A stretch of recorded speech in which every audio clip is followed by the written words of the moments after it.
One of the biggest political machines in the state of Nevada is probably the Culinary Workers Union, also known as Culinary. In many ways, the Democrats' success is inextricably tied to the work of that union, both in terms of mobilization and now in terms of making sure each and every vote is counted.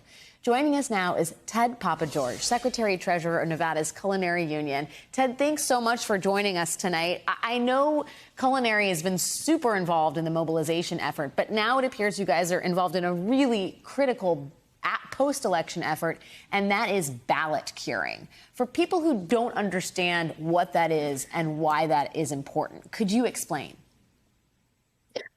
Well, first of all, I'd like to say thanks for having me here, Alex. And, we saw the Congresswoman Titus just a minute ago, another big victory. We had a clean sweep and a congressional delegation, and we're extremely proud of that. The idea of ballot curing is that when somebody mails in a ballot or drops off a ballot in an envelope, they may have forgot to sign the envelope. There's other requirements that could have happened.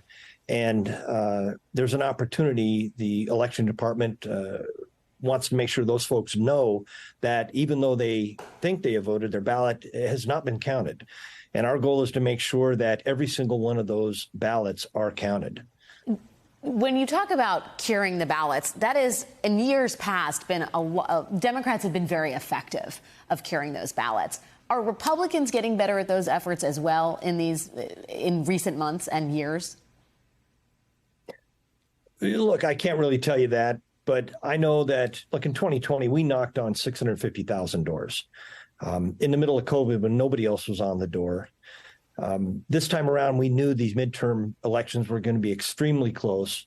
We had to expand our walk program larger than we've ever done in the past. We have knocked on over 1 million doors during a midterm in the state of Nevada. Those were our goals, and we hit our goals. Right now, we have close to 300 full-time canvassers ballot curing in Las Vegas and Nevada.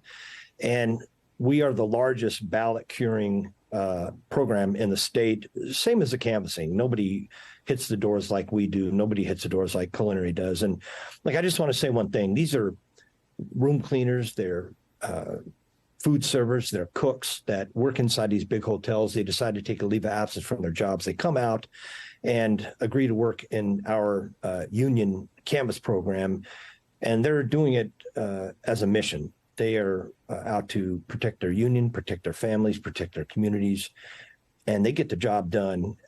We are extremely excited about the efforts and the victories that we've had in Nevada so far. So we think that Nevada is making the difference in this country, and the Culinary is the difference in Nevada.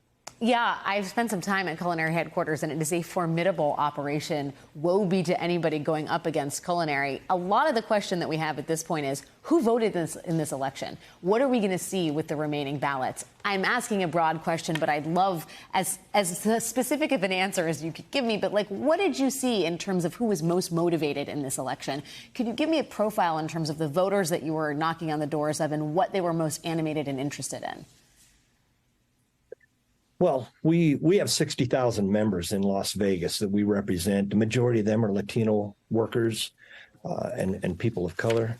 But when we knocked on the doors, the key really is workers talking to workers face to face at the doors. And we saw that workers, were concerned about the economy. That was the number one issue. You saw it on the diagram you had up earlier. But, abortion came up, just as Congressman Titus said. Nevada workers don't like people telling them what to do and messing with their rights, the rights to vote, or women's right with their bodies.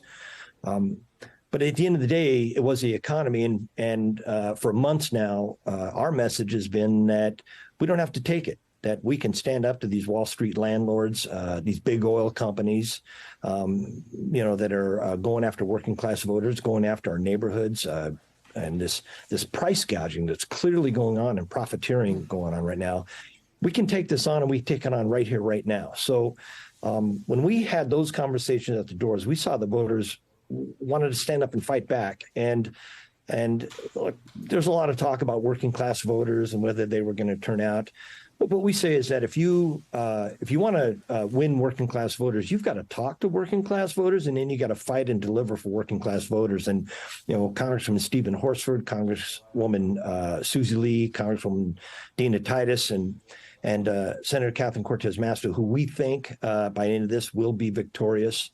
We're clear on the messaging from the beginning that we've got to have a strong working class economic message. And look, coming out of this election, we plan to press that issue. You got to look at the Fetterman victory in Pennsylvania and the great race that Tim Ryan ran in Ohio. And we think that the Democrats may have left some victories on the table.